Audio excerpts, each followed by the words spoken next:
Our facilitator is Mr. Mike Babalola. He's a consultant and a trainer, and he has been a trainer with over 20 years of experience in business development, enterprise growth, and capacity building.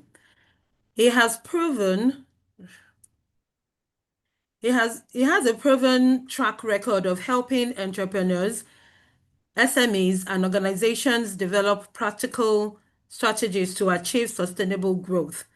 As the founder of One Web Solutions, a tech-enabled company in the hospitality sector, and multiple ventures in food, agriculture, and service sectors, Mr. Babalala brings first-hand experience in scaling businesses, optimizing operations, and driving profitability.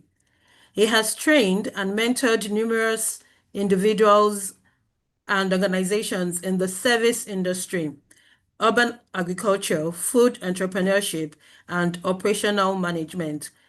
And he has empowered them with actionable insights and tools for success. His consulting focuses on designing results-driven programs that support SMEs, women, and youth, aligning with key themes such as food security, sustainability, and economic empowerment. With a Google Professional certification in data analytics, Mr. Babalala integrates data-driven decision-making into his consultancy, enabling clients to measure impact and enhance performance. Okay, Mr. Babalala, thank you for joining.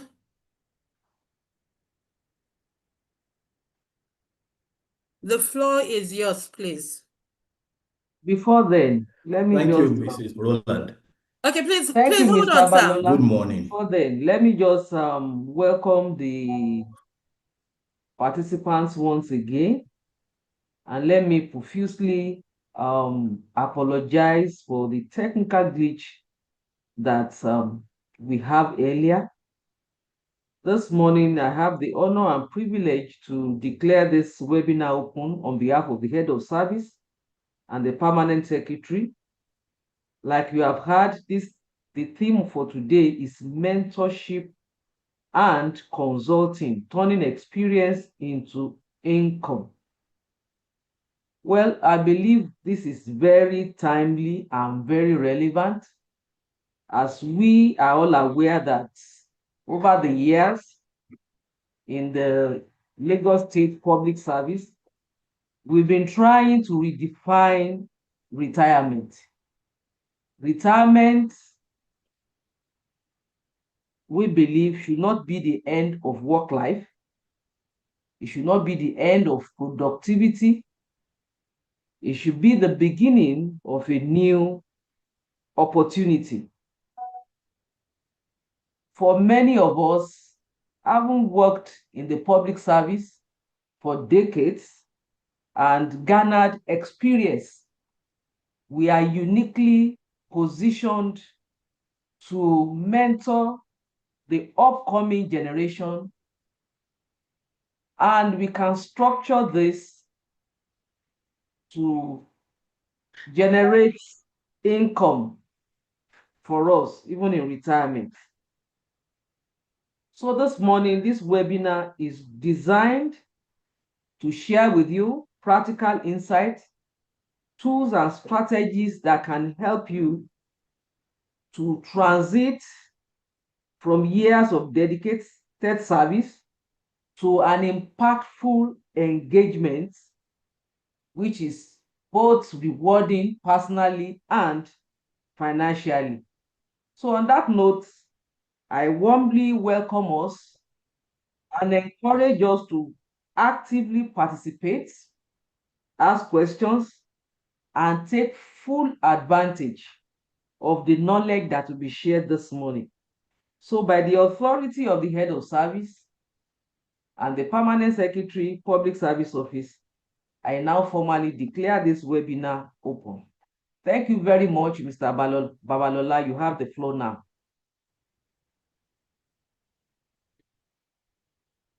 Thank you very much, man, for that opening and the little insights you gave in. I'd like to first, good morning to my distinguished Lagos State civil servants, servants retired. I don't want to call you retirees. For me, you're not retired. You're just moving to another phase. And I want to begin by acknowledging something remarkable about each person in this room. You all represent decades of invaluable experience, wisdom, institutional knowledge that our society desperately need at this time. Today, we are going to explore how you can transform this experience. I'm sure the minimum you can get might be like 20 years and from an average of 20, 30 years, I'm very sure, amongst us. And so we're going to explore how we can transform that experience into new source of purpose and prosperity.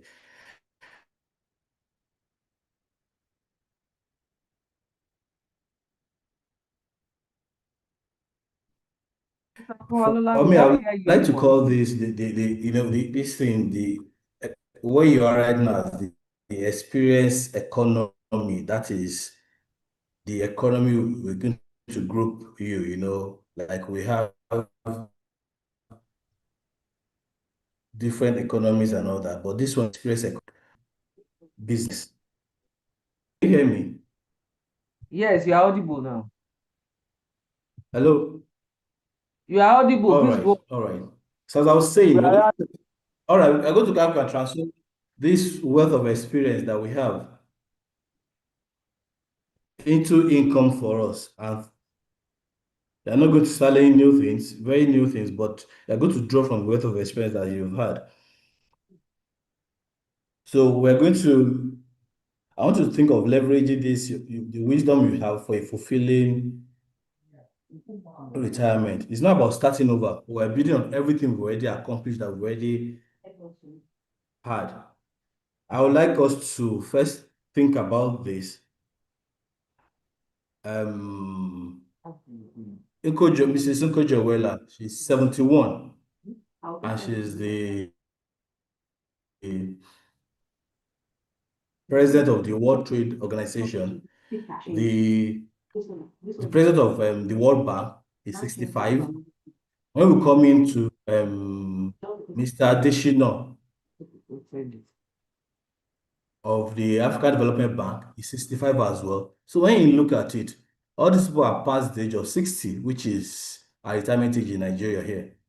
And they are still contributing immensely to the development we have around the world. So I don't want us to see ourselves as being retired and redundant, we don't have anything to do. How many of us have been asked for advice by younger colleagues still in service, or even by family members in the past month? Can we have maybe a show of hand or yes, if you've done this in the past 1 month, you've advised someone still in service or even family members? Can we just type yes or show Yes, I of do. hands? And we've done it for free. And I'm sure we'll do it on a daily basis without knowing that we can turn this into income for us. Retirement is not an end, but it's transition to a new phase of contribution. And the experience in Lagos City Civil Service gives you unique.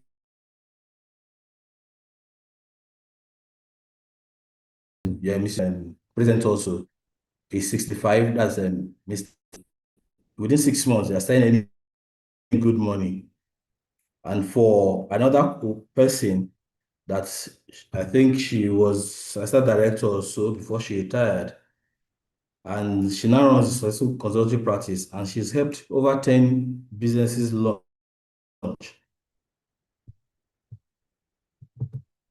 you know, navigating them on regulatory requirements. So I would say, I would advise that as I talk, just be noting the questions you have down. You can be typing them in the boxes so we can see them. so you don't forget them.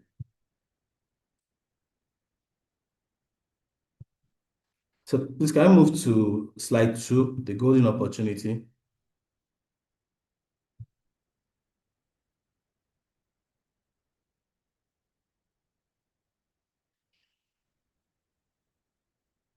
Hello, please can we put it on slide 2, please? All right, thank you.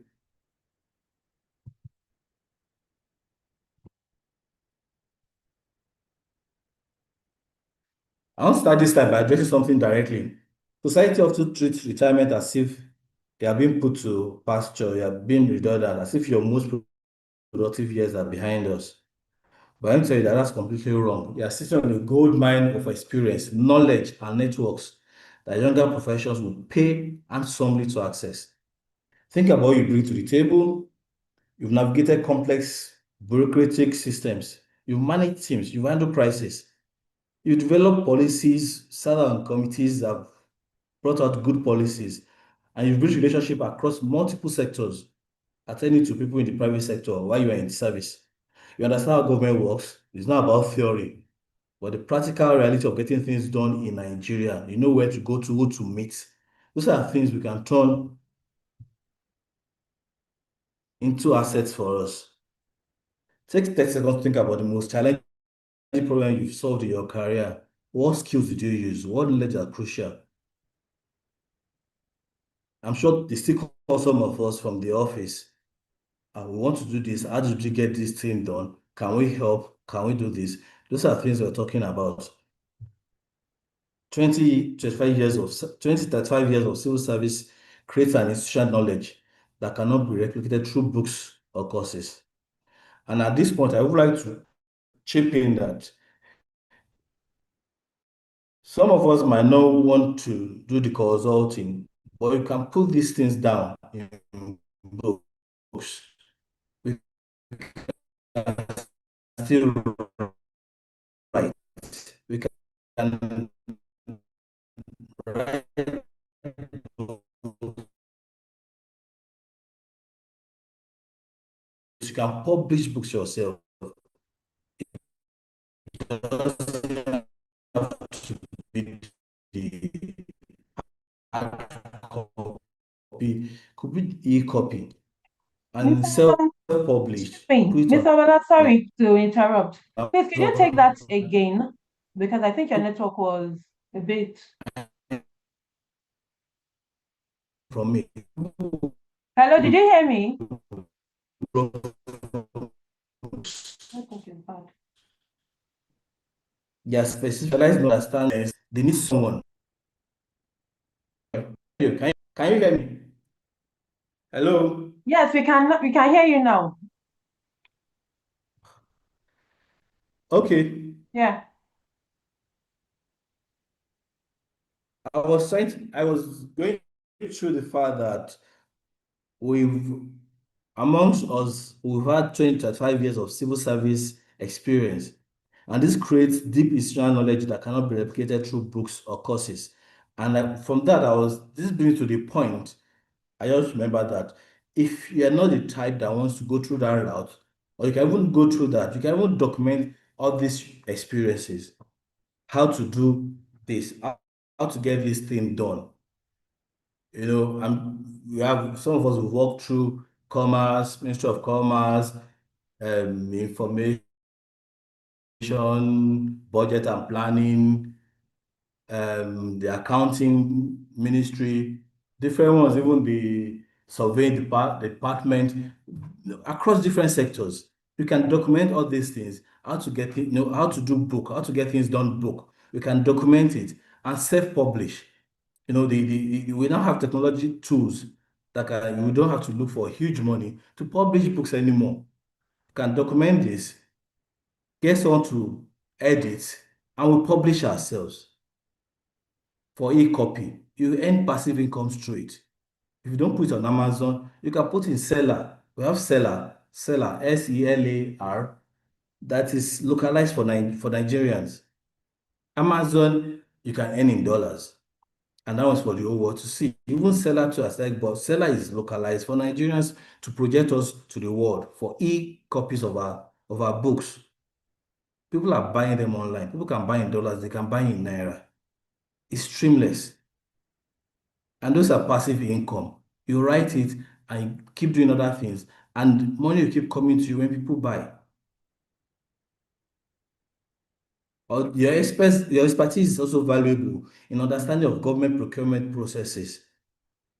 Many people go around, don't know how to even contractors have had the opportunity of even helping people to put documents together to get to to get to be vendors for government institutions. These are things we can come in. People are looking for specialized people that will help them, tell them how to go about it, who to meet, what to get, knowledge of regulatory frameworks. I want to start a school. What do I need? I want to build I want to build a company, a manufacturing company. What do I need to get from the government? Most of the time, we get when you go online, you get random requirements. You don't even know which way to go. This even discourages many people. But if we know there are some people that can do that for us, it's easy. They just go there, pay some amount, and you help them get all these things. Experience with public-private partnerships. You've done it. You've been there. You know how it works. So people will pay handsomely to have this kind of stressless, streamless things, or insight into policy development and implementation. And this is what the government wants. I want to start a bottled water factory. How do I go about it? I need to get my fire certificate. How do you go about it? Or yes, I need to get my fire certificate. How do I go about it? All these things, or health issues.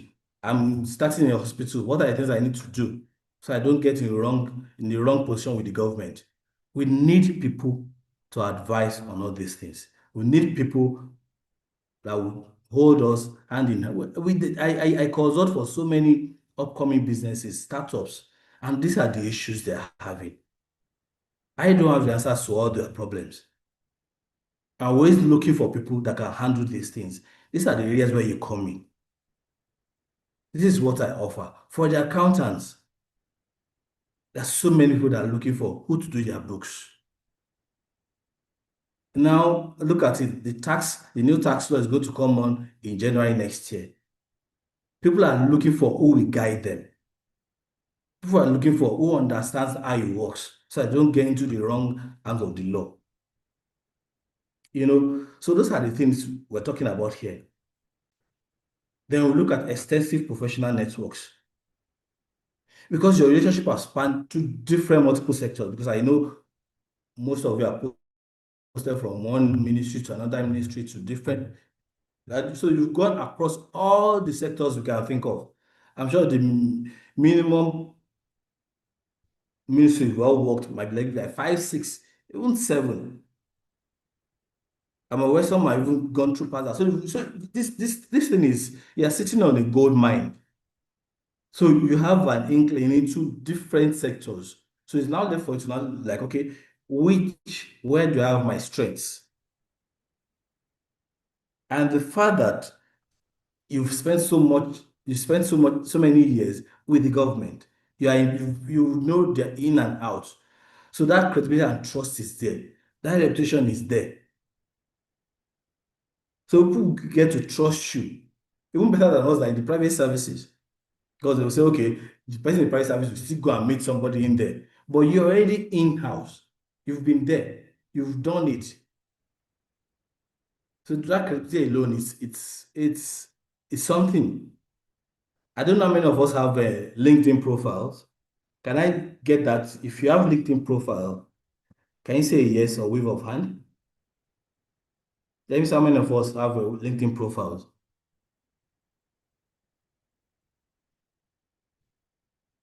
Can we please do that, please? Yes, Yes, I so am. I can see, so we can I start am. updating. So we can start updating it. What people are looking for, everybody's looking for experience. Everybody's looking for experience, and you've got it across multiple sectors. That's beautiful thing about this. Across multiple sectors, so you can advise in different sectors.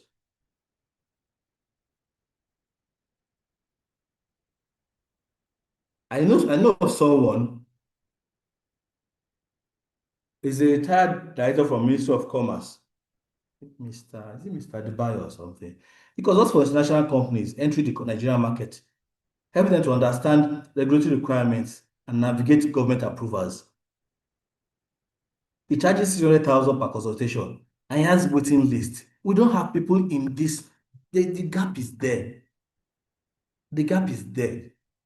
People are getting duped, are getting scammed for all these things. Someone will say, I know how to do it. And lo and behold, they're taking donkey years. They will tell you in 3 months, 3 months turns to 6 months, from there it turns to a year. Before you know it, you're like, it discourages people from even going to business that has anything to do with the government. These are the things people complain about. But for you that have been there, you know who to talk to, you know who to go and meet. Even for people, okay, I want to buy land.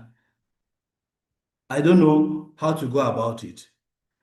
Is it government approved? Do they have CFO? Do they not have CFO? That's a niche. If you have worked in lands and you know how they operate, that's a niche. People will come and meet you because everybody's scared of buying land that by tomorrow you find that it's not yours and you've paid already. Those are the examples we're talking about here. Or you're in commerce. If I need to do something in Lagos State, I need to do business in Lagos State. What are the requirements? What do I need? I need somebody that has been there that will tell me this is what you need. This is who you are going to meet. This is what you need. This is for this. This is for that. Not somebody that thinks or somebody that wants to go and meet somebody again that is not sure what he's saying. So the fact that you've spent so many years in the civil service, it gives that credibility. So you can begin to look at the specific areas where you have expertise. Since we can't do all the sectors, look for the sector where you have the strength. Think at the problem when you were there. What are the problems that people had when they were coming to meet you?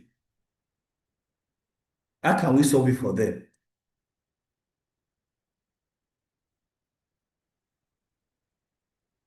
Now, let's look at the two ways where we can monetize our expertise. I'll move to slide 3. Why mentorship? The power of sharing. Mentorship is a natural extension of the guidance role many retirees already play, with significant benefits for both mentees and mentors that we don't even know. If we've been doing it informally, but now we just want to look at it and say, look, what we're doing informally, free of charge, how do we put it together? And then income and personal fulfillment. Already, most of us are doing it informally. Every time a younger colleague calls for advice, every time you guide a family member through a career decision, every time you share lessons, learn from experience, you are mentoring. I can remember that my father used to tell us that because he was a civil servant, he would tell you that stay in the civil service, don't go to private. You will meet people, you will grow your networks. The salary might not be much now, but later on, you are going to enjoy these things. What people are paying for, you just use a phone call for it. We didn't understand them till much more later because we're running after the banks and looking for the ones paying the good money there.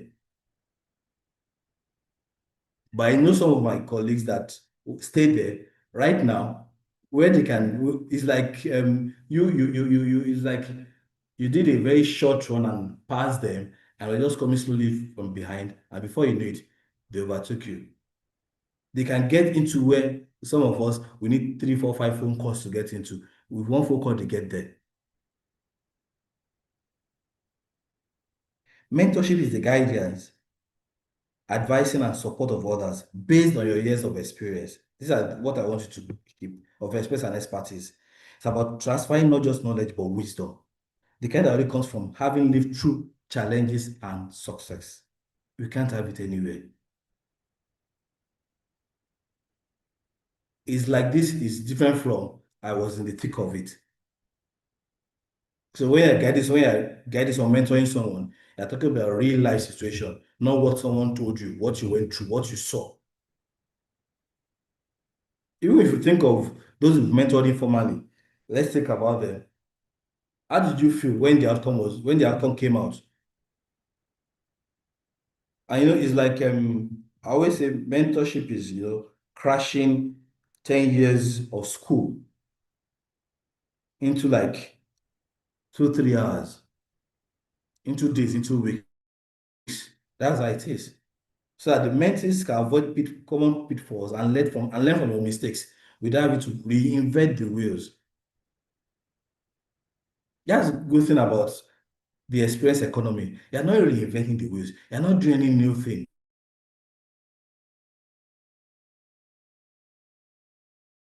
Solve problems, to create solutions. And, and look at the network access that you have. Government is the biggest employer of labor. There's nobody in private business that will say, that will boldly say that he or she has the kind of network civil servants have. If I'm looking for something in Ministry of Information, I'm sure if I get someone in the civil service that it's in another, maybe it's in education, he or she will get me a link to Ministry of Education. If I need someone in Ministry of Justice, I'm sure it's the same thing. So let's begin to look at those network access. It's massive. These are things that are there already. We don't need money. We're not even going to school to learn anything. We're building on it. The only thing we're learning now is how to use technology tools. We'll get to that to do all these things. And as a mentor, when you mentor someone and you see the difference, the outcome of it, there's that personal satisfaction, that fulfillment from having others succeed. I did this for this person. I got this for this person. I got this done for this person.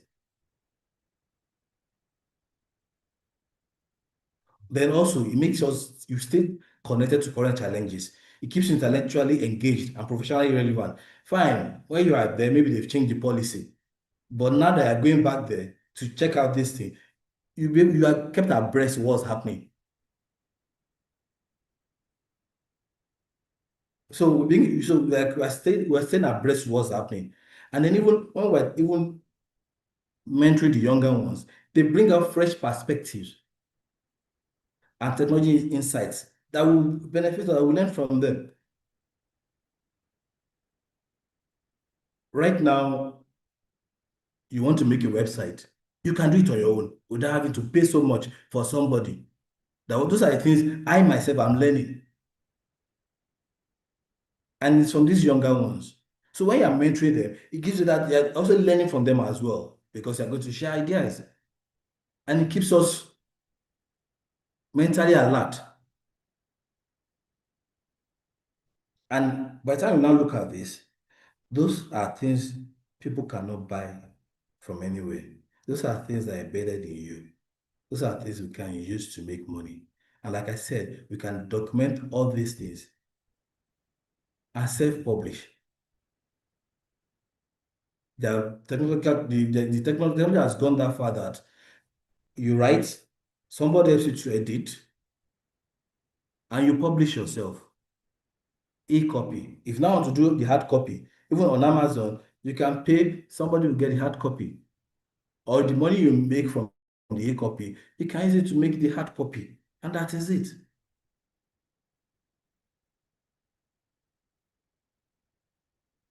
There are different types of mentorship I'm going to talk about. We have the career mentorship, entrepreneurship mentorship, leadership development, and industry-specific guidance. For career mentorship, Some of us, I'm sure some of us are in, some of us are still in different professional bodies, CIPN, chartered account, and Institute of Chartered Accountants, different phrases that we are. And if we're in those professional bodies, with our experience, it's easy for us to guide the younger ones. It's easy for us to monetize this. Because someone is looking at someone that has a professional, you've got 30, 35 years, 30 years of experience, 35 years of experience. Goodness, anybody coming to you will know that yes, I'm getting something quality from this, and I can pay for it because I know I'm going to get much from that I'm going through school or somewhere else to go and get it. So I can go through school to go and get it, or reading books. I'm getting practical. And from businesses, like I said earlier, regulatory and operational challenges. People have come to you with all these problems that you've helped them solve while you're in service. Why can't you continue doing it?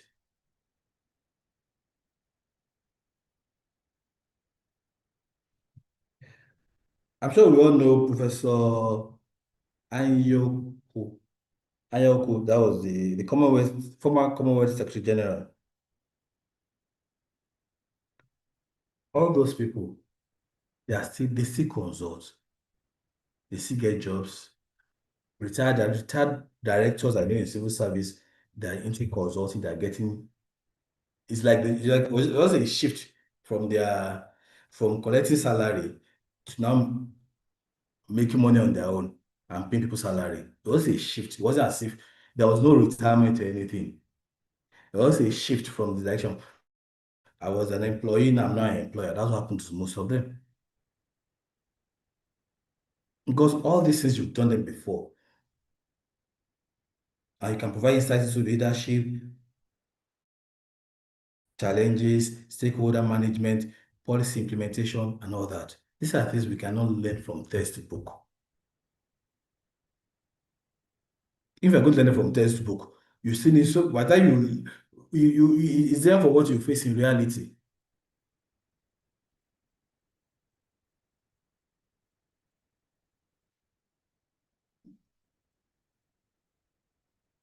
There is someone I know from CAC.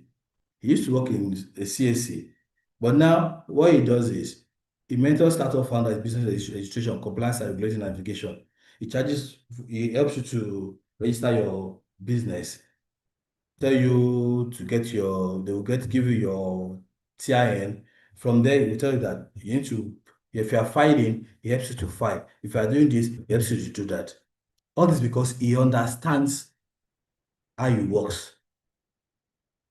Most of us in the private sector, we have troubles, we have issues keeping all our documents in order because we don't even know what you need. It's when you get to ask for, maybe you want to get a contract or you want to get a job, not that you go and get this.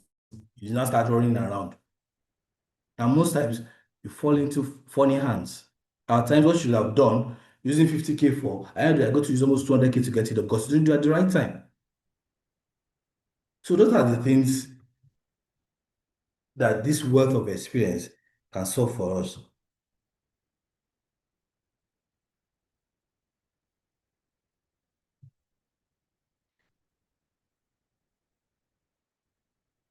Can we go to slide 4?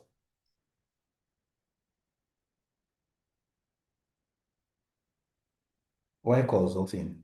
Like I said, we're talking about mentorship. Mentorship is about sharing wisdom and guidance.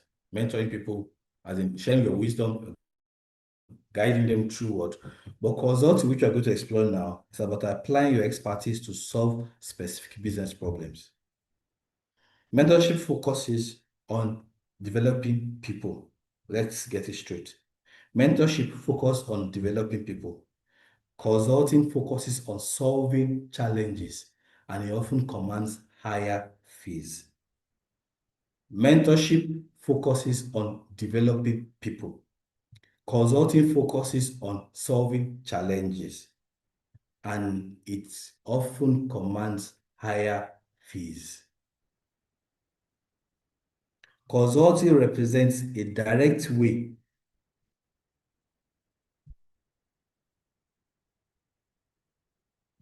Consulting focuses on the right way to measure,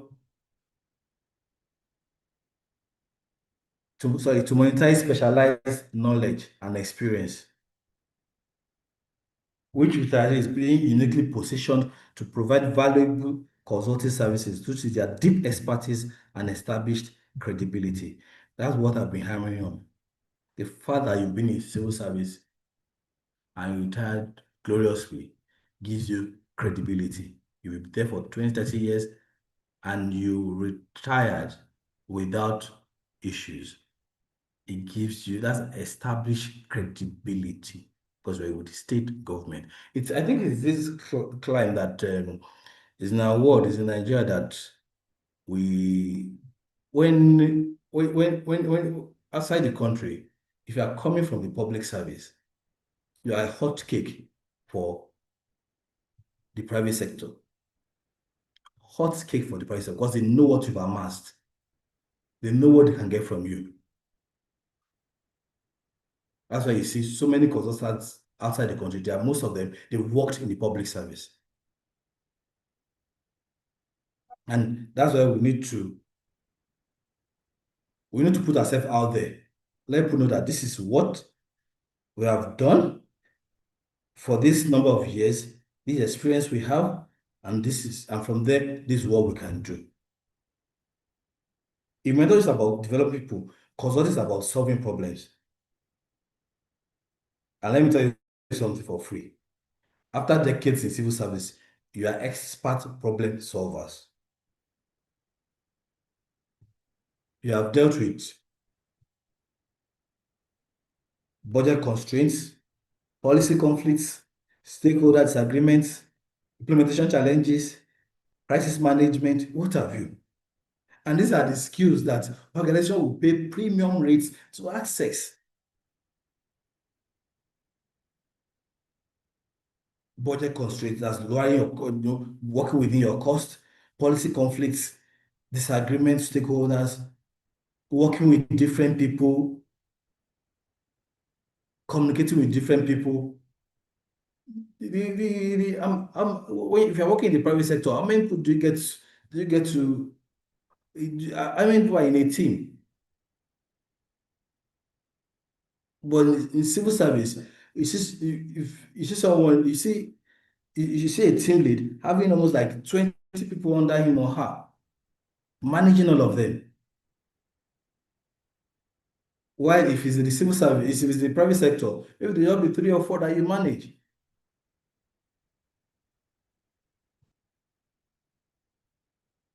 So really, I will say that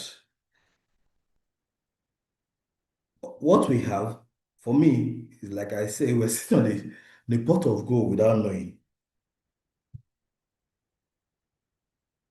You become an expert in your field. Consultants provide expert advice to organizations or individuals to solve specific problems based on your specialized knowledge and experience. The key word there is that you're an expert in your field. So it's left for you to just choose which area you want to focus on. Let me give us an exercise. Think of the most complex problem you solved.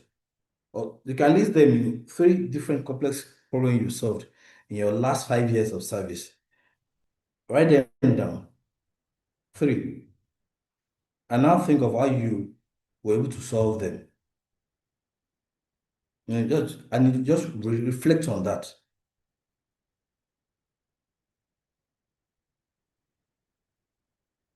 Now, I would like to ask, how many of us have been approached by organizations seeking advice since retirement? Do we have anyone?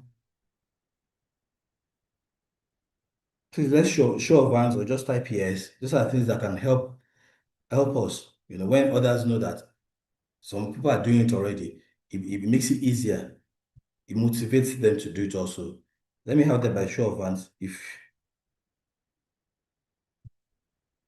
you have been approached by private organizations. Okay, Mr. Wasiu Akewushola has raised his hand. All right. Okay, thank you, Sorry, sir. can you permit Mr. Wasi to please just say something about it briefly, not Okay, Mr. Asibis, can Not you in detail. unmute yourself? I don't know if you can do it from your end. Mr. Hello. Wasi. Okay. Yes, yes. Good morning, sir. Please go ahead. Good morning, madam. Yes, sir. Yes.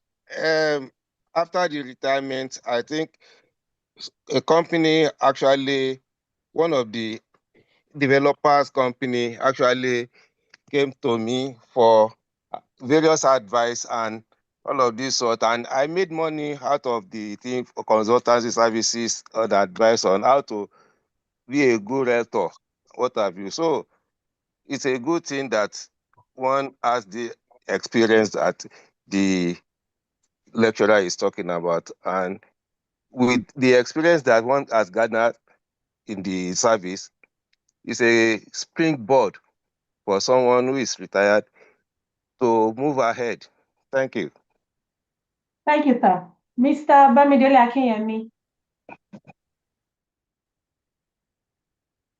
Hello, is this I am Mrs. Bamidele Oh, I'm Akeyemi. sorry. I'm sorry. Okay. Yes, Good thank you morning, very ma. much. The session has been really very enlightening. I retired since 2015 and I've been consulting because I had experience in training. But I think most of all, the problem is marketing of service. Many of us don't really know how to project, how to market what we can do, whether in terms of skill or service, or even the process that you have mastered over the period of time. We can start with friends and relatives. What can you help them to do with a fee, a small fee? Even you can call it transportation, communication and logistics that you have to move, you have to call, you have to visit. When you start with that, people that enjoy such services will begin to market you to corporate organizations. We need to look at what can you do, what process have you mastered in your period of serving in the state, what procedure can you take people through. People that charge a lot for visa to other countries, admission in other countries, this is what they sell. They sell the process that they understand. They sell the procedure that they know. They sell their experience. We have gathered a lot of experience and stakeholder management. Just as Mr. Wasiu has just said, how many people in private sector has managed processes that affect a large number of people in the state and in the public? We need to look at what we've been doing, what we have gathered over the period of years, and what we do. I have retired since 2015 and I'm still relevant. I still consult for ASCON. I still consult for organizations, even for banks and individuals, entrepreneurs.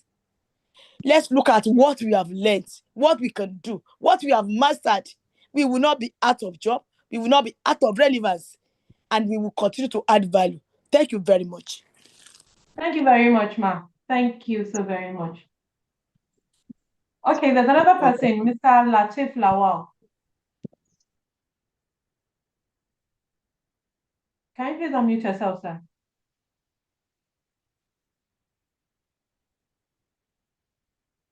Mr. Lawal.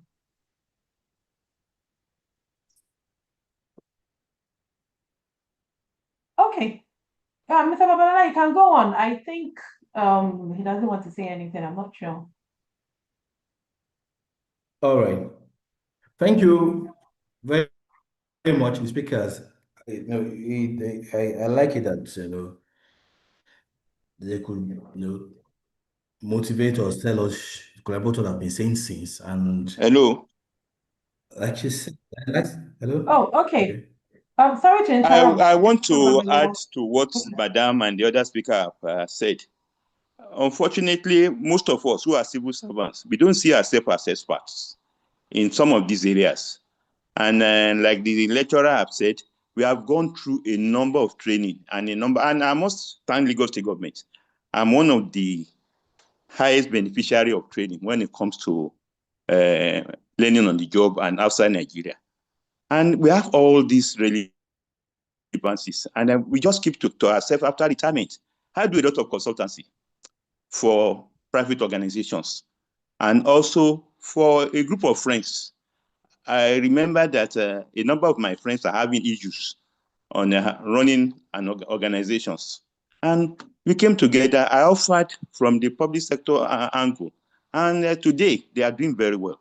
So this particular topic should be given a lot of relevance. And I know that after a number of years, some of us will come to realize that we are as important as those in the private sector. Thank you very much. All right, thank you very Thank much, you very sir. All right. much, sir.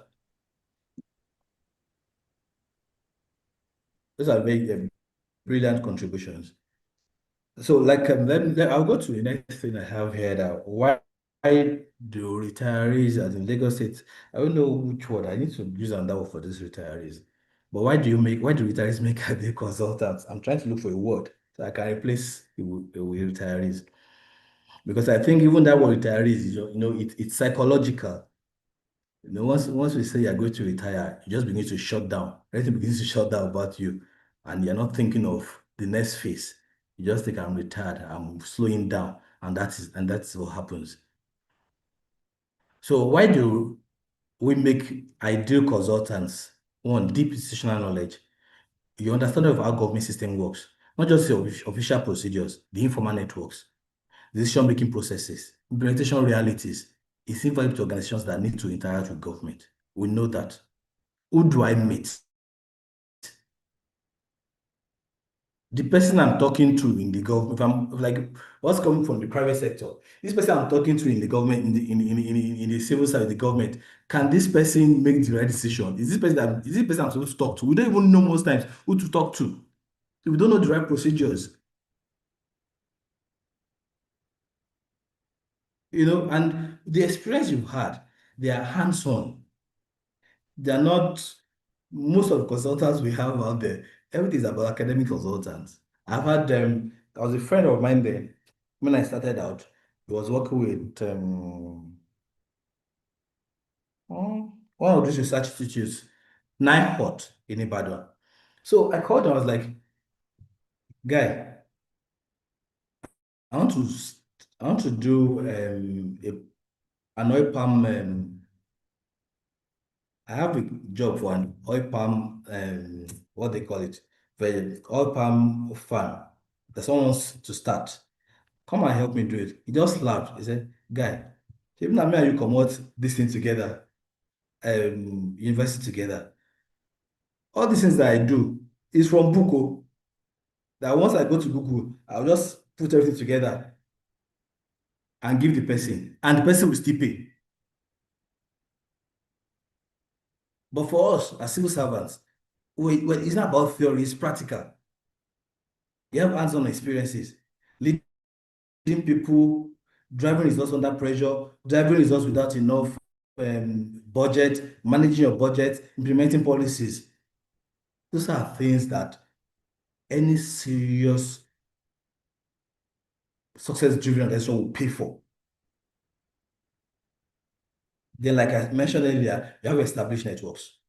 You have relationship across government departments, agencies, different sectors. Even some of us, because we worked in the public sector, we've made friends during that period in private sectors. So you can see that your network is massive. You have both private and in public sector. It's not easy to match that.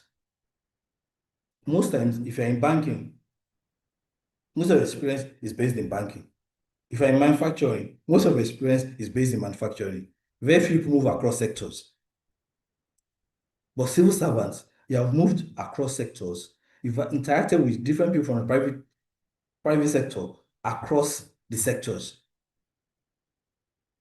So what you have is invaluable. You can't even place price on it.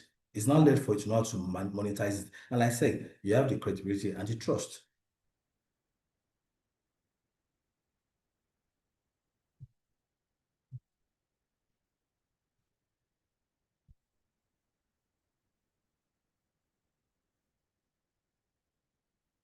So let's look at opportunities that are there for us. One, I've said we should look at our strengths. I've been saying look at our strengths, look at what we've gone through, where do you have our strengths? So that we don't need to do everything. Let's for area of specialization, what do you have our strengths? Let's look at that and begin to think about it, begin to build something on it. So we can that opportunities for us in government relations consulting. We can help private companies navigate government process.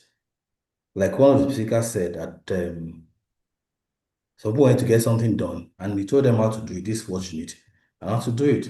And about the realtor business, people, I can say it I'm saying it again that people have issues when it comes to building, acquiring land and building in Lagos State. Nobody wants his or her building to be pulled down. Most of these developers, it's not as if they don't want to do what they're supposed to do. They don't even know how to go about it. Or they did it and they gave them wrong things. Or they gave them fake things, fake permits, collected money from them. But for someone that have gone through this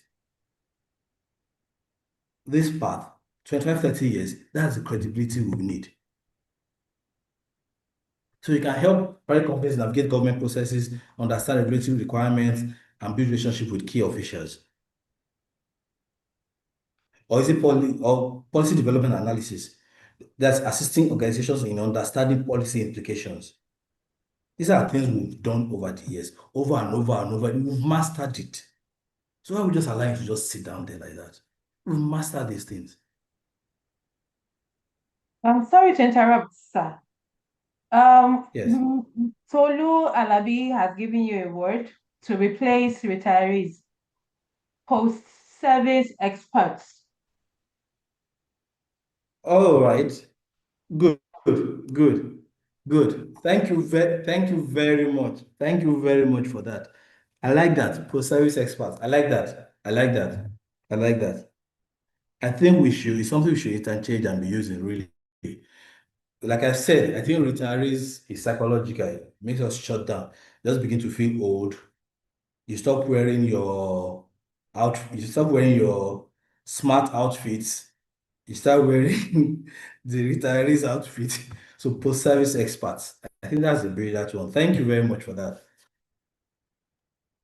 So those are the things, we think because we're out of service, we don't need to do anything strenuous again. We just need to just wake up in the morning, look out, chill, and no, we can still do much more, much, much more, much more. Like I said, Okejewela is 71 years old, and she's a top person at what organizations. So you can imagine the kind of meetings she's still going to, kind of decisions she's still involved in, marathon meetings, and she's still up and doing.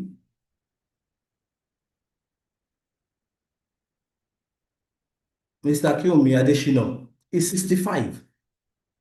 He's still up and doing. They are taking decisions at the highest level. That means their brains are still sharp.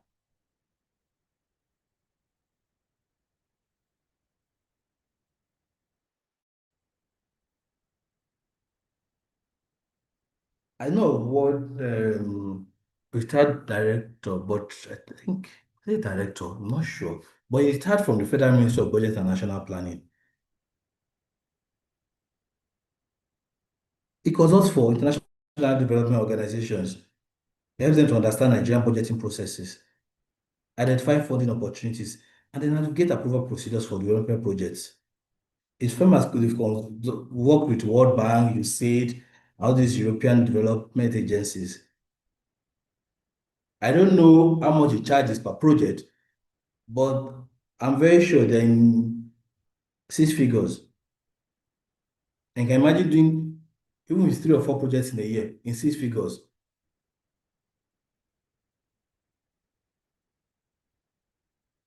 If your expertise, if your strength is in Ministry of Health, you can have a healthcare consulting practice where you advise private care providers, regulatory compliance. You can help pharmacy companies navigate drug approval processes, assist international health organizations in understanding Nigeria's health issues. There's so many. The opportunities are many out there. And like one of our people that contributed said, start with friends and families. Help them to do simple things first, and begin to tell other people.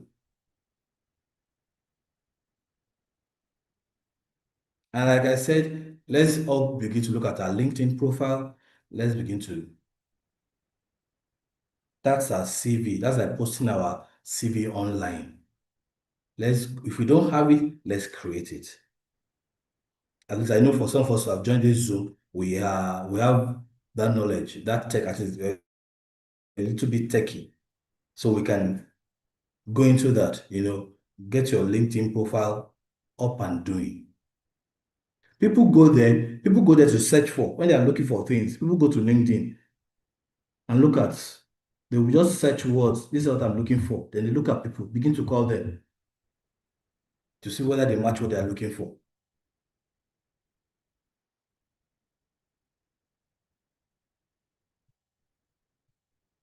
So we need to, like I said, we need to identify our consulting niche, where we have our strength from. Is it in public administration? Is it in integrity compliance? Is it in project management? And I will also say that for us, even if you want to update anything, you want to get a certificate, there are courses we can take, online courses. Some are even free. So once you've identified your niche, you should go and search for. We have Coursera, we have Udemy, you have Allison. All these are training platforms. There are some trainings that are paid and some that are for free, and they give you a certificate. And just updating. So that people even know that, yes, even after leaving the service, you are still updating yourself. And like one of just said that it's hard for someone to get the kind of training in the civil service, in the private service, free. In as much as we think that the civil service, what they do there, I know that people are well trained in the civil. People go for more trainings than those that are in the private sector. Private sector, they say your training is fine, but not much because they want to use your time. So that when you're on training, you're wasting their time. Most times, if you don't do training yourself in the private sector, you don't get trained like before. So you can't have the kind of training you've had in civil service, you can't in public service, you can't have it in private. You can't. So therefore, sit down. Is it financial management? Is it human resource? Is it sector specific expertise? Or is it international relations? Those of us that worked in the financial, the accounting part, the STO that we call it, STO, about financial management, budget planning, financial controls. Those that are in procurement, about procurement processes. Some of us who manage large projects in the government. People need our expertise for this. Now, very soon, energy companies will start coming in to start to take advantage of the new laws in the energy sector. They're going to start looking for people that will consult for them.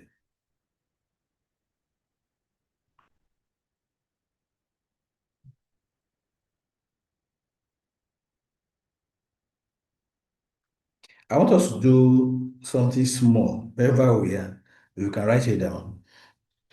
Let's write it. I'm going to say it. You're going to write the sentence down. Just get a pen or a pencil or anything. Just write, organizations will pay me to help them with dash because I have dash years of experience in dash. I'll take it again. Organizations would pay me to help them with dash because I have dash years of experience in dash. You're going to fill all those gaps yourself, SARS. Organizations will pay me to help them with dash because I have dash years of experience in dash. When you write that down, they can begin to think to identify specific problems that you can solve for people in that have issues in that area.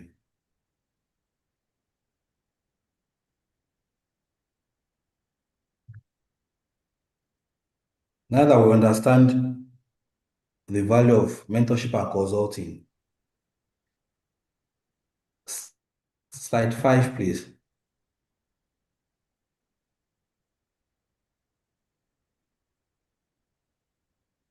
Mrs. Roland, are we going to get extra time, or is 12 on the dot that will stop? Oh no, I think we would have maybe like 10 minutes, 10, 15 minutes, please, because we All started right. quite late. All right. Thank you. Thank Oh, you. no, No, so I can before complete. you Yeah, so I can continue, even I complete this. want That's why I to asked. the Thank you very much. to our retirees. We're so sorry. I'd like to crave your indulgence that we should go beyond time, although it's almost 12 o'clock. But please, because I'm sure we are learning lots of things from what our facilitator is telling us. So please, we'll go on for like 10 or 15 more minutes. Thank you. You can go ahead, sir. All right. So pathways to action, getting started in mentorship. There are multiple accessible pathways for retirees to begin mentorship activities, ranging from formal programs to informal opportunities, each with specific steps for getting started. The beauty of mentorship is that you can start immediately, even before leaving this forum today. So let's talk about how to do it strategically and effectively. There are two main pathways. You have the formal mentorship programs and the informal mentorship opportunities. Both have their advantages, and many successful mentors use a combination of both approaches.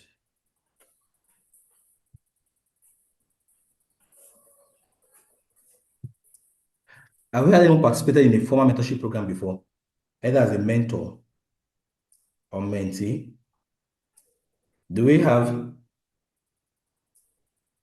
in the house anyone that's participated in a formal mentorship program before as a mentor? Now, as a mentor, I don't know if someone can, if there's anyone who can share experience, just one person. If we have, so I can just share experience with us.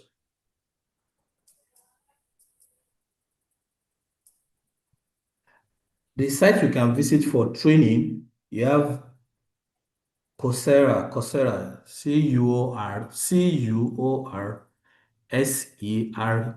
Coursera. You have Allison, Allison. You have Udemy, Udemy. There are many of them, but those are the three that I'm very familiar with.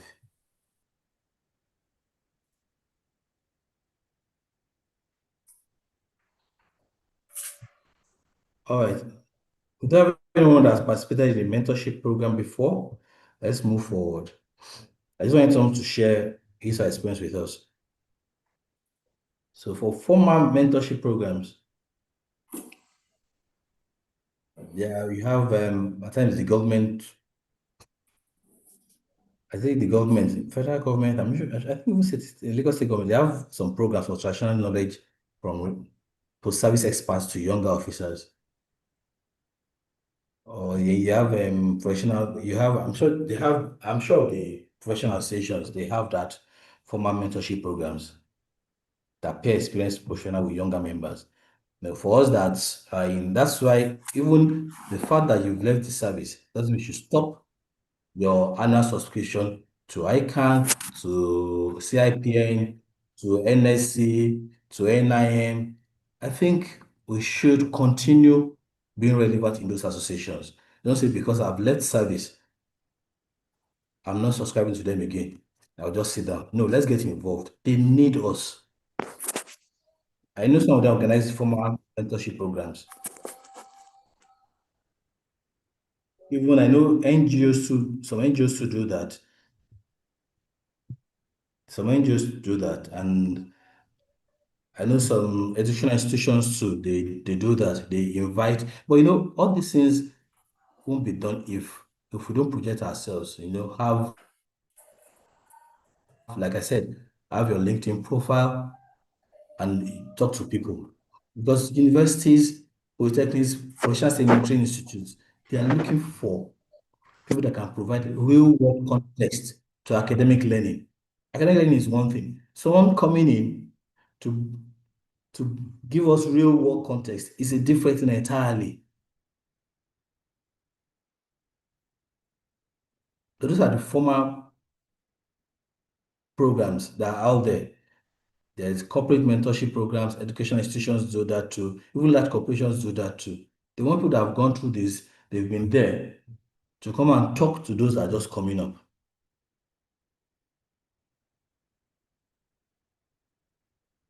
Then for the informal mentorship opportunities, you have our local chambers of commerce, Rotary clubs, community development associations. They often need experienced advisors for their programs and initiatives.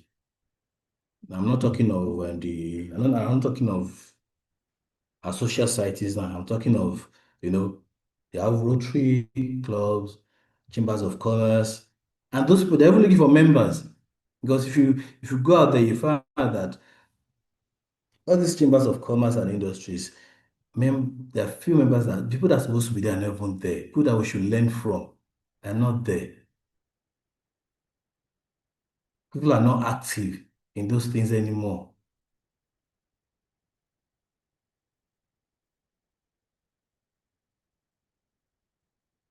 For the professional networks, you can leverage on existing relationship with your former colleagues, industry contacts, professional associations.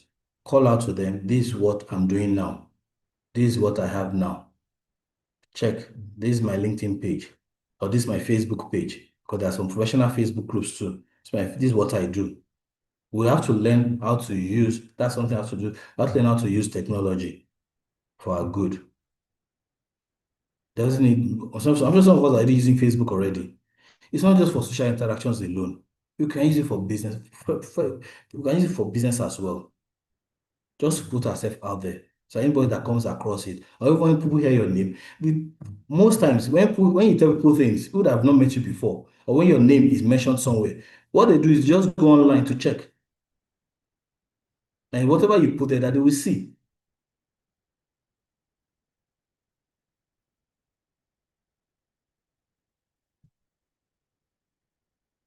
Practical steps to begin. Identify your strengths and expertise. I've been hammering on this since. Complete a thorough self-assessment of your skills, knowledge areas, and the type of challenges you are best equipped to help others navigate. Where have you had the most experience? Which ones that they wake you up now from sleep? You don't need anything you start telling them what and what not to do and what to do, where to go to get this done and that done. That's how you have to make a thorough self-assessment for that.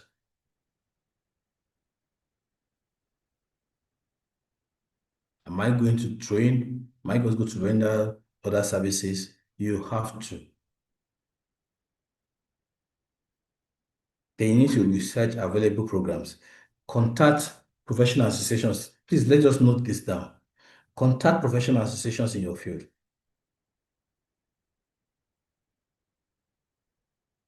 Check what the government is doing in that particular field now.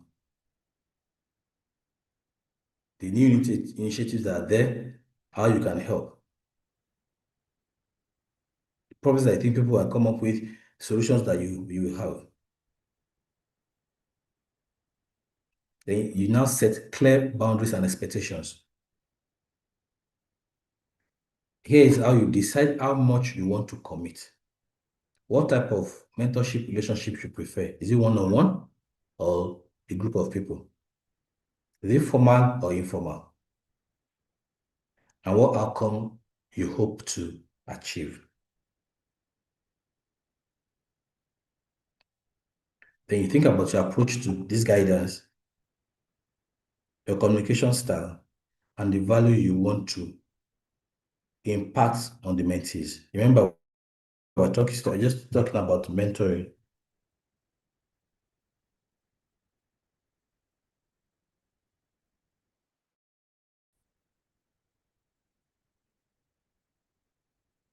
If you worked in works, and you become a member of Nigerian Society of Engineers, don't stop paying your dues. You can get young engineers working on public infrastructure projects, share insights on project management, stakeholder engagement, technical problem solving. This can lead to consulting opportunities with these construction companies working on government contracts. You are starting, you are guide, you see how mentorship works to consulting. You're just mentoring some young engineers. They are working either they're working with a private company on ABC projects. They have issues, they come to you. It gets to a time, they begin to tell those people there that we have someone that can handle this, that can handle that. And before you know it, someone is calling you.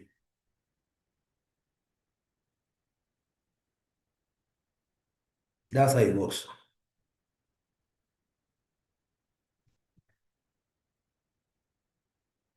Or you are in one ministry, and maybe in commerce ministry, you now join the Lagos Chamber of Commerce mentorship program. They are mentoring small businesses. For mentorship, you begin to realize that, okay, these are the common problems they all have. That's when you begin to monetize it. You can either do training on this or come in monthly, we'll talk about this, or this is how you get this thing done. People are looking for these things. Startups, there's so many startups that need this guidance, but they're not even finding them. Even when you see them, the training fees are so high, and you'll be like, I don't even get money to start business. I'm going to pay this for training.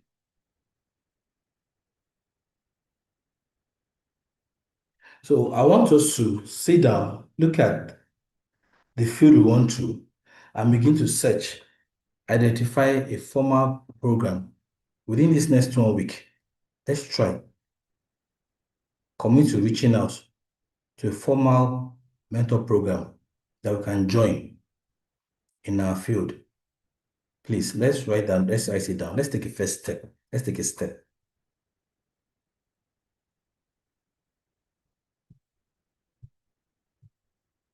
Mentorship, like I said, is often the gateway to consulting opportunities.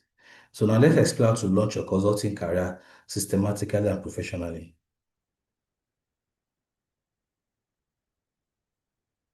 Consulting is more structured than mentorship. It requires a more business-oriented approach. But it's not, that one is, I'll say it's big grammar, really. But you just you need to plan. Because I go to manage budgets, I go to lead teams, all this is you've done before and deliver results under pressure. Yeah, you've done it before. You're just applying it to your own business now rather than a government department. That's all.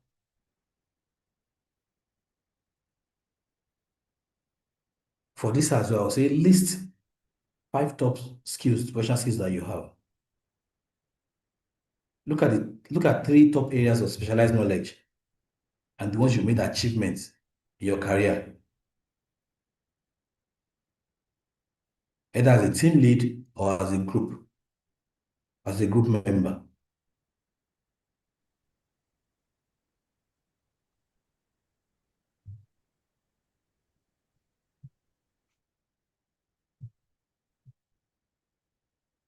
For example, I have experience in public administration. I can provide companies. Some of us some of us we have the degree in public administration, we have certification there, and we worked in government for 30 years. So you can help private companies to navigate government approved processes. You just approval time by that's what you say. Look, I have experience in this. I'm going to help you to get government approval. I'm going to help you reduce approval time process because I know how it is done and ensure that you comply with regulatory requirements. You need to be specific when you're talking to your clients. People that will you don't tell them who that will pay you for a service. You don't just throw it open, give them random things. No. What am I doing? Am I giving you government relationship support, regulatory guidance, or public sector experience? Or you need specific expertise for specialized expertise for specific projects or reforms? Those that finished and that did then that are lawyers, accounting firms, in your field already, you've gone through it for 20, 30 years, really. I know most people in law, they work till when they feel they want to stop. They don't retire. Accounting too. Or if you're a surveyor, we need your help massively in Lagos State.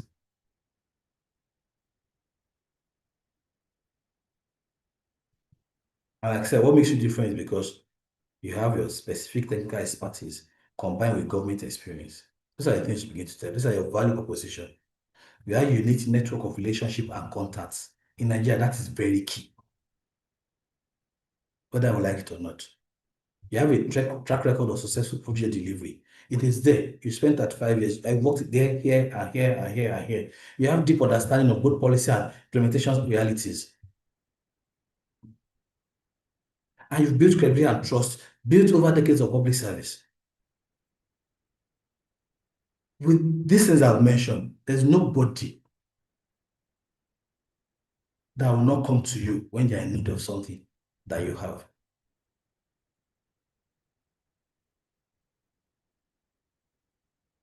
So for your CV, let me help. For your CV, you can note all these things down. If you're updating your CV, it should be different. That as a post-service expert, it should be different from when you were in the government.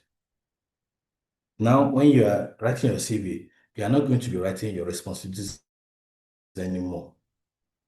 It's your results and achievements. What I achieved in those the three different things you achieved, the results you gave in those number of years. That's what you'll be writing. I worked in Ministry of Education. I did this. I was part of a group that did this. I was the team lead for this. We achieved this. We got this done. Worked on this project. That's what you'll be saying. Not your not your responsibility. Sorry.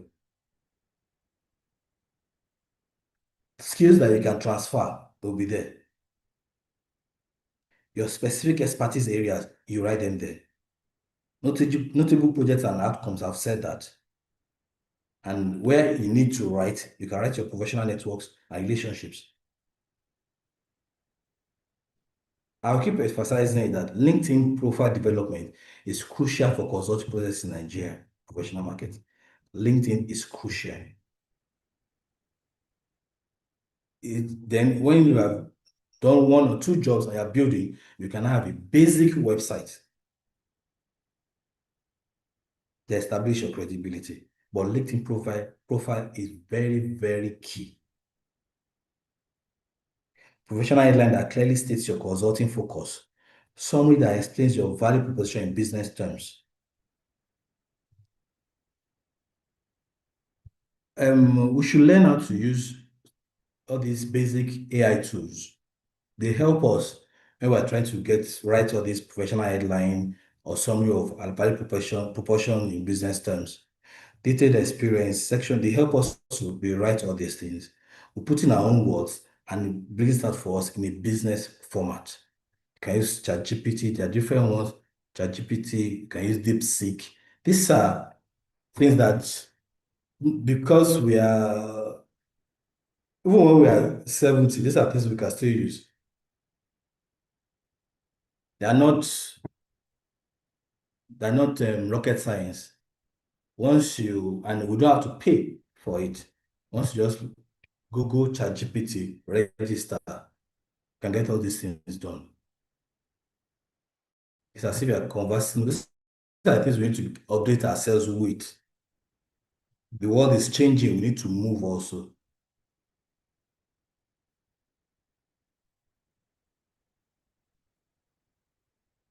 Then we need to leverage our existing contacts. Your current network is your most valuable asset. Your former colleagues, your contractors and vendors you worked in the government, professional associations and their members, alumni networks from educational institutions, international contacts from conferences or training programs that we've gone to. We need to leverage on those. We need to begin to dust out, if it's your address book, begin to check through your phones, begin to look for all those contacts. Then you need to start attending your industry events, professional association meetings and conferences. That's where you meet people. Leverage on your contacts. Leverage on your network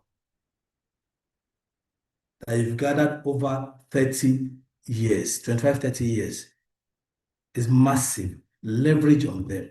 Like I said, you have colleagues you worked with for 30 years, young and older. You have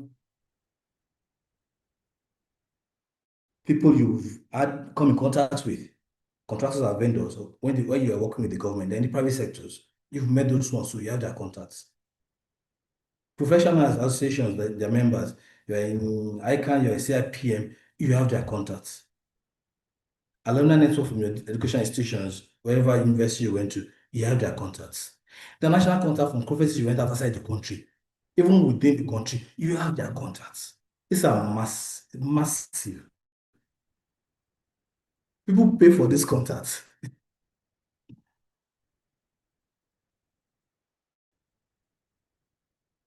Please, I beg of us, let's look out for those contacts. Let's begin to dig them out. And then if you're going to consulting, you have to register a business with CSC. You might not start with limited liability company. Start with a business name. Business is not expensive. I think it's between 20 to 25,000, and it's more straightforward than before. It's not as clumsy as it was before. So that when you're putting your brand out there, you're putting your business in with it, people begin to take you serious. And sure, then some question will be like, how am I going to price your services? Look at the value you're providing to the clients. Look at the market rate for similar services. How will I get that? If you don't connect with your network, you don't use your network, you may be able to get that. What's your pricing like? How do you do it? Then it's going to be project based. Well, this project, how many months is it going to take us? This 6 months. Okay, this is how much I will charge. Or as a retainer, you want to keep me for a whole year. So when you have issues, you come. But the issues are going to have, how many per month are you going to bring? So they're going to do for a year is like go to discount it for them instead of bringing it per project. That's why most people put you on retainership. Retainership is sweet money because you have sat down and said, okay, I'm consulting for you throughout this year. How many projects do you have? We have 5 projects. Okay. So we'll give you for this year, we'll have your time. So you can say, okay, for this year, how much can I charge these people? And how many projects? You need to look at the payment terms and conditions. How much do you pay for me? You have to pay something for me to start to know you are serious. Those are the conversations you begin to have when you're talking to clients. Look at the value you're providing for them. If they go straight, because of your experience, that if they go straight to the ministry or wherever they want to get something done, you know how much they're going to get, the time going to take them. You're reducing their turnaround time. And at the end of the day, they're going to spend even lower than what they expect if they had gone themselves. Those are the things you learn when doing that. And you need to protect yourself and your client with proper documentation when it comes to consulting. I beg of you, do not, no matter how close the person is to you, do not just exchange words. Okay, don't worry, I'll do it and bring it like this. No. Let everything be in black and white. Let it be documented. You can have non-disclosure agreements, service agreements. Within this thing, I will do this. Within this, I will do this. And once I get this done, I will get this. This is what you pay. But before I start to work, and if I get this done, I'll get it done within 2 months, you make another payment. I'll get this done within 3 months, you make payment. Then you have non-disclosure agreements to protect confidential information. Most times, your clients will even tell you they are going to sign a non-disclosure agreements with them. Then payment terms and conditions, termination and dispute resolution procedures. If you are on a project for 6 months for 1 year, what will lead to termination? Those things need to be spelled out in black and white before you start your consulting work. One thing about consulting, one disadvantage about it is once you've done it, once you provided it without payment, it's hard to chase your money at times. They've already gotten what they want from you. It's hard to get your money if proper documentation is not done. Make sure you do proper documentation. Dot your I's and cross your T's when it gets to that level. Please don't make any contracts with word of mouth. It's not done anywhere.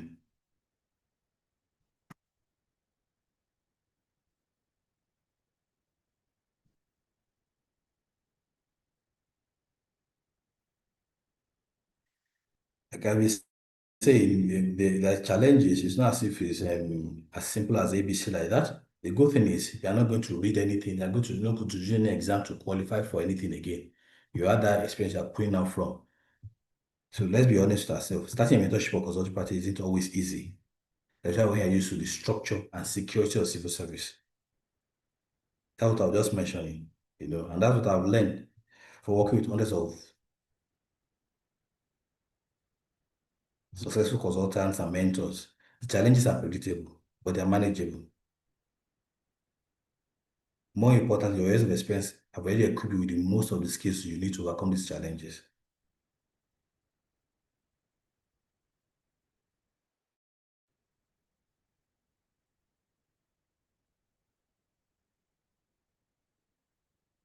I know many of us, we are uncomfortable with self-promotion and marketing. Have we spent our careers in environments where competence was assumed rather than marketed? Yes, it's a new field. And the civil service, you don't market your you don't market your competence. That's the environment it is. But right now it's different.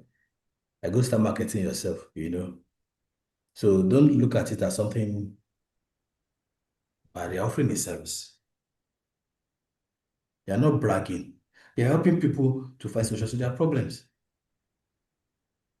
You can even begin by sharing content once in a while, insights and knowledge through your LinkedIn post. Like I said, LinkedIn is the best place to be as a consultant.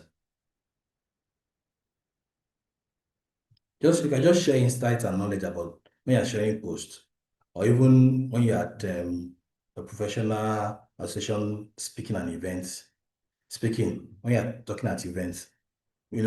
This position you as a thought leader without feeling like direct marketing, just sharing something. This is how you do this. Before someone will come to meet you like, you said so and so. How do I get it done? And from there, you've already marketed yourself. And word of mouth is very key. Like someone rightly said the other time that once you start with your family and friends, word of mouth we need to spread. That's the oldest form of marketing and still the most effective.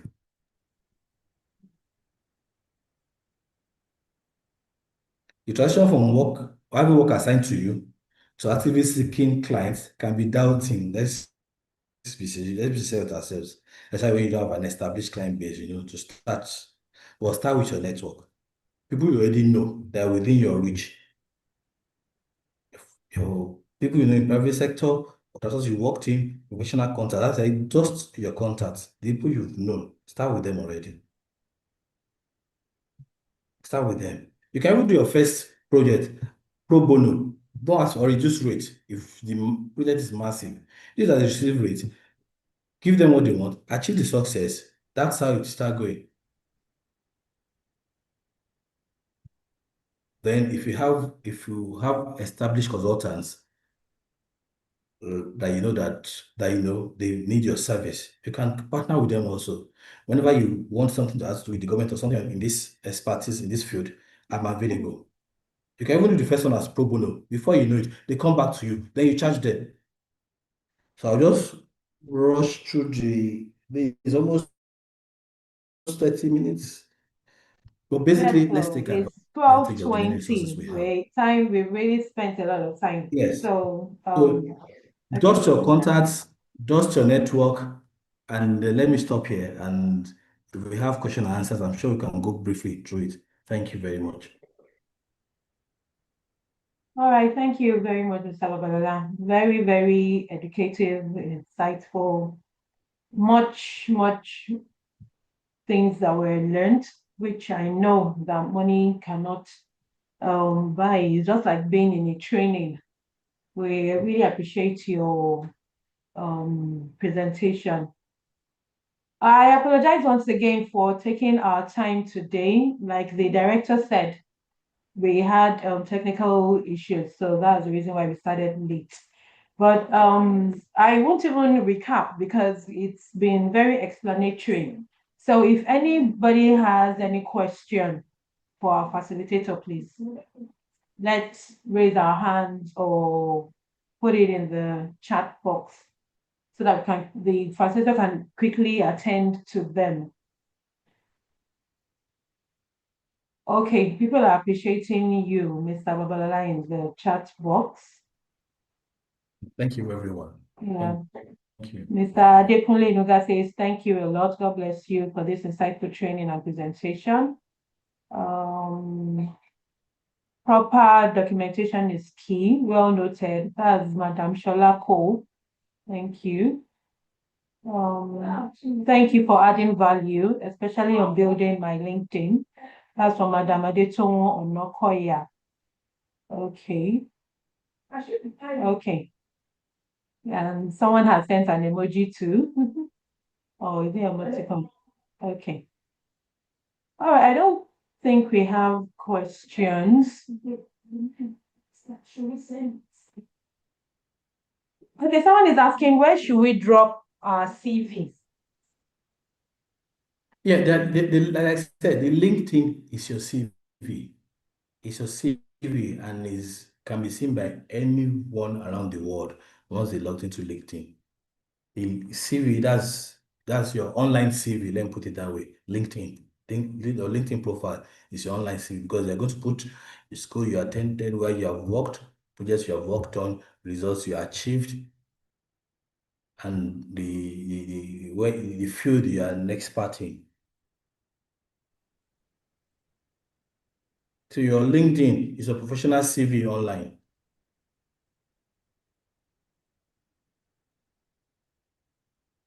So we should drop the CVs on our LinkedIn, right? Yeah, and LinkedIn is once you fill in your profile on LinkedIn, that's your professional CV.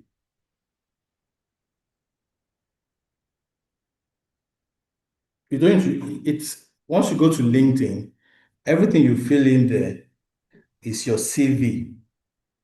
Oh, That's okay. you know how to do it now.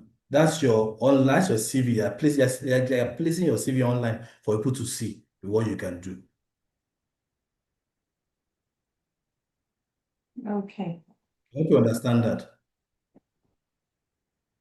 Yeah, so it's not the old school kind of CV. No, your CV is your curriculum vitae. Yes. So that is what, yes. So LinkedIn gives us that access to upload all those things on it. LinkedIn, you have your name, the school you went to, where you have worked, your experiences, is you input everything on LinkedIn. So once someone is seeing the LinkedIn, person is looking at your CV. Okay. Okay. On the chat box, there's lots. Okay, there's someone Madam Adekemi Adesanya, as retired civil servant and with the code of secrecy we signed. What is the limit of what we can disclose on the projects or services we rendered in the past? Oh, okay. This is to us, to post-service department. Well, I'm not sure I can answer that question, but since you have retired, I think there's some things that can be, revealed as things are moving, things are changing. So there might be some projects that you had done that are not relevant anymore. So yes, we have to be secretive in some of our projects, but since we have retired, I think. But I would find out for you, ma. But I think since you have retired, the code of secrecy, I'm not sure if it will still pertain to retirees, I think. I'm not sure. Please don't quote me. I'm not sure, but that's a very good question. I would find out code of secrecy for retirees. All right, ma. Thank you. Um, okay, someone wants your contact. May we know All you right, I think you for that can. consultation? Okay.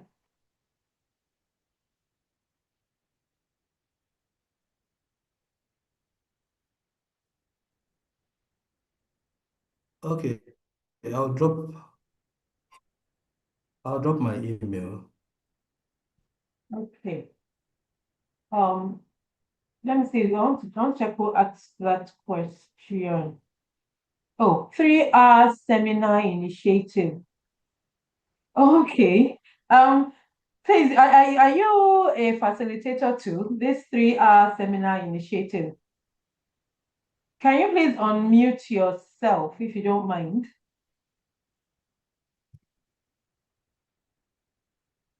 3 hour seminar initiative.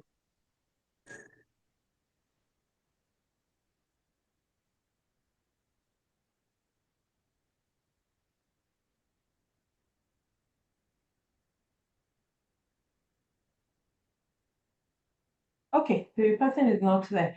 All right.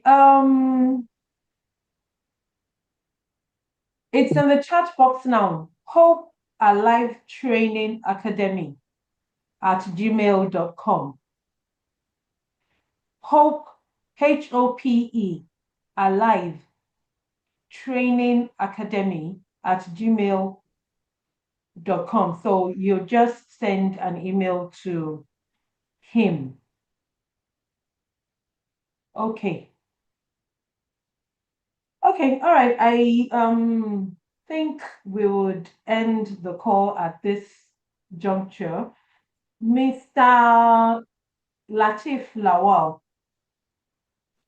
can you please do us the honor of appreciating our facilitator for today, please?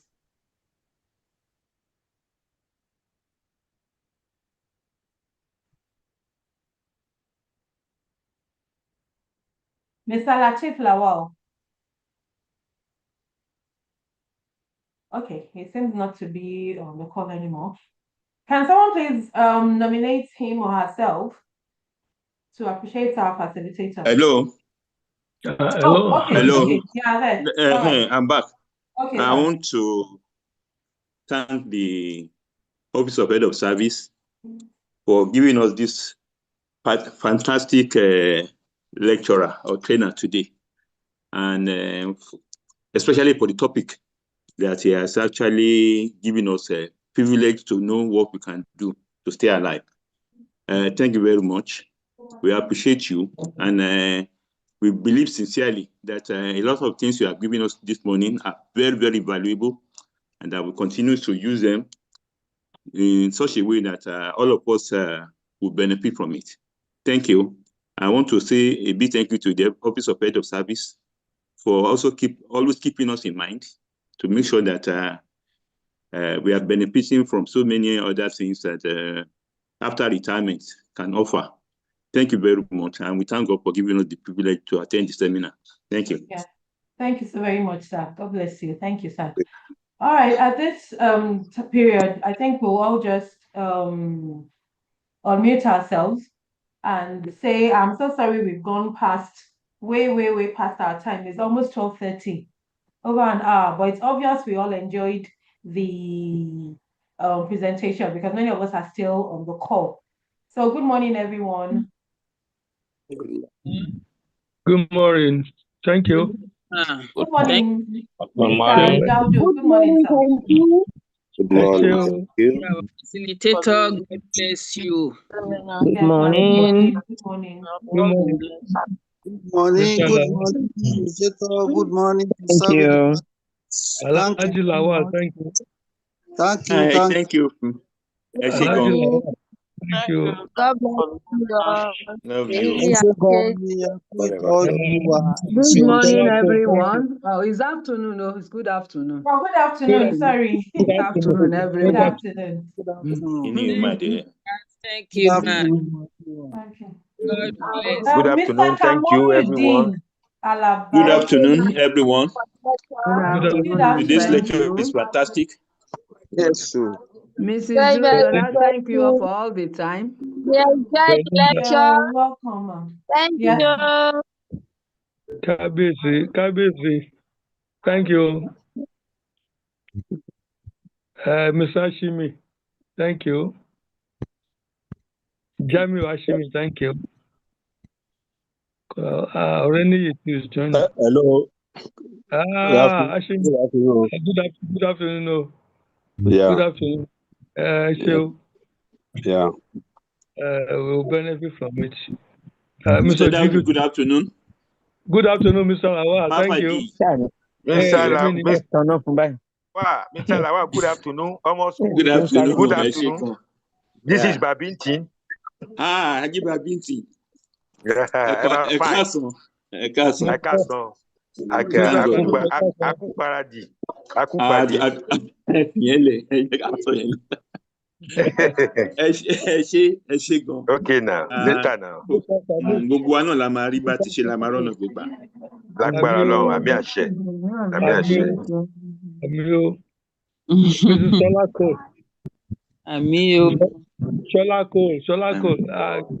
Yes, sir. Yes, sir. Yes, sir. Good afternoon, sir. Good afternoon. No. How are you? Mrs. Judola, thank you for this kind of lecture. We really You're appreciate. welcome, sir. Though she's not on the call anymore. Eshegon. Babalawi. Good afternoon, Ekola. Eshegon. Mrs. Adekanye, thank you very much. My mom. Mrs. Onikoyi, good afternoon. I can see Good Mr. afternoon, Onikoyi. my brother. Good afternoon, ma. Good afternoon. Madam Shola Cole, good afternoon. Good afternoon, sir. Ekason, Mr. Shimi. Ekason, Mr. Oreniyi. Ẹ káàsán o, ẹ ṣé adúpẹ́ o. Ekason, Thank you so much. Àlàáfíà ni adúpẹ́. Àlàáfíà. Mr. Sanut Ojuyere, Salute is all muting. Salute you on mute now. Kò gbọ́ mi. Kò gbọ́ ó lè Adúpẹ́ lọ́wọ́ náà. We thank God. We thank God. We thank God. Ọlọ́run á wà pẹ̀lú gbogbo wa. Amen. Ọlọ́run á gbé wa. Mrs. Adekoye. Present, please. Mrs. Adekoye. Aya Adekoye, ọmọ Ajíṣafẹ́. My brother, Oladaudu. Mama London. Good afternoon, ma. Mama London.